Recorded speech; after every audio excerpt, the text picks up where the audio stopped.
Bom dia, irmãos, bom dia, irmãs. Hoje eu vou falar outro verso da Bíblia para vocês. O Senhor é meu pastor e nada me faltará.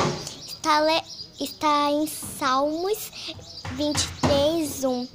Que ótimo saber que o Senhor é o nosso pastor e nada nos faltará, né?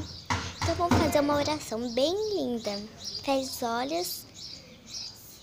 Obrigada, meu Deus, por nós saber que o Senhor é nosso pastor e nada nos faltará e o Senhor vai nos cuidar desde pequeno a grande. Em nome de Jesus, amém. Vou fazer as minhas malas, estou indo viajar. Ponho nelas o meu mapa, alegria e diversão. Eu coloco a minha Bíblia e também muita alegria. Tenho pressa de chegar, estou indo para o lar.